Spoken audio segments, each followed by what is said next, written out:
Selamat datang kembali di pembahasan kita. Hari ini kita mau gali lebih dalam sebuah renungan harian dari Sabda Bina Umat GPIB ya. Iya, betul. Untuk tanggal 5 November 2025. Judulnya ini menarik banget. Kasih merengkuh yang tersesat. Dan ini didasarkan pada kitab Yudas ya. Pasal 1 ayat 22-23. Tepat sekali. Nah, tujuan kita hari ini, kita mau coba pahami sama-sama pesan intinya soal belas kasihan, ya kan? Khususnya buat mereka yang mungkin ragu imannya atau agak menyimpang jalannya. Tapi kita usahakan bahasanya santai aja, biar semua bisa ngikutin.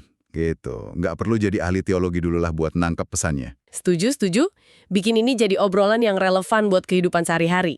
Nah, renungan ini mulainya pakai analogi yang, menurut saya bagus banget. Soal angsa Kanada. Oh, yang terbang formasi V itu ya?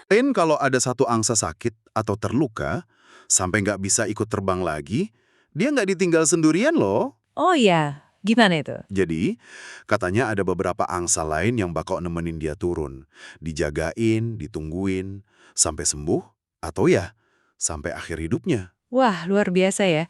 Di dunia hewan ada kepedulian kayak gitu. Iya kan?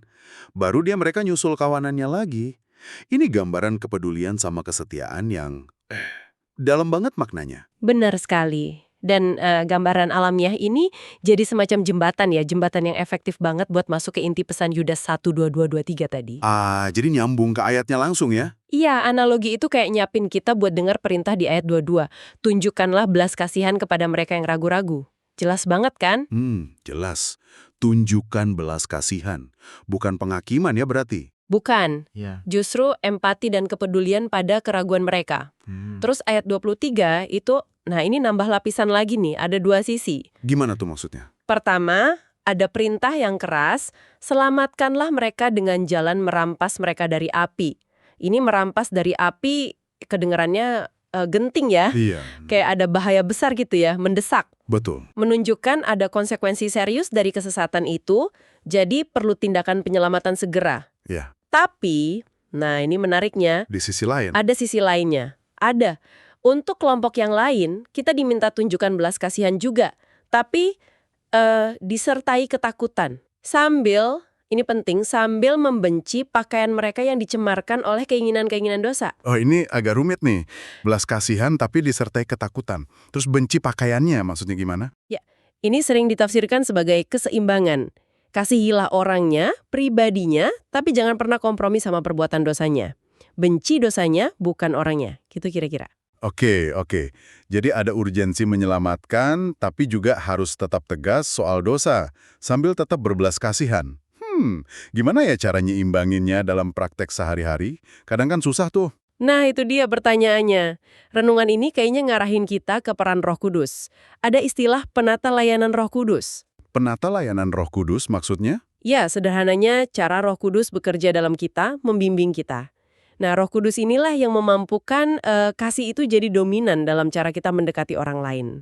Jadi bukan kekuatan kita sendiri ya? Bukan. Justru tuntunan ilahi yang bikin kasih jadi motor penggeraknya. Bukan penghakiman atau sekedar takut salah. Kasih itu nanti yang nuntun kapan harus tegas merampas dari api, kapan harus lembut nunjukin belas kasihan. Oke, jadi ini lebih ke pengalaman iman ya, bukan teori doang. Kalau gitu balik lagi ke angsa tadi, sama kayak mereka nggak ninggalin temennya, kita juga gitu ya. Dipanggil buat nggak ninggalin sesama kita di komunitas iman yang mungkin lagi tersesat. Tepat, pesannya jelas banget berarti. Jangan buru-buru ngejudge atau malah, membinasakan pakai kata-kata atau sikap kita.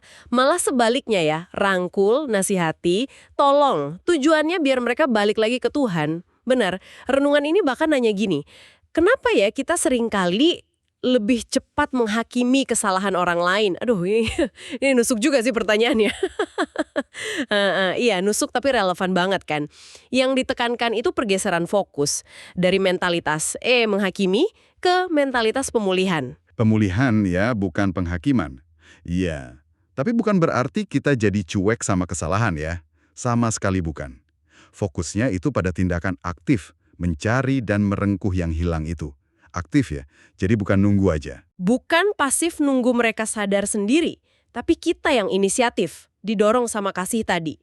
Ingat lagi kan tadi, merampas dari api itu nunjukin ada bahaya nyata. Jadi tindakan kasih yang aktif dan restoratif ini penting banget, mendesak, ada urgensi yang lahir dari kepedulian. Oke, oke. Jadi kalau kita simpulkan ya, panggilan utamanya itu untuk kita bertindak, proaktif, tunjukin belas kasihan, Ya, itu nggak cuma di hati, tapi lewat tindakan nyata yang tujuannya memulihkan. betul. Dan yang paling penting, sumbernya harus kasih yang tulus, bukan karena pengen kelihatan lebih suci atau gimana gitu ya. Ini soal membangun lagi, bukan ngeruntuhin. Tepat sekali.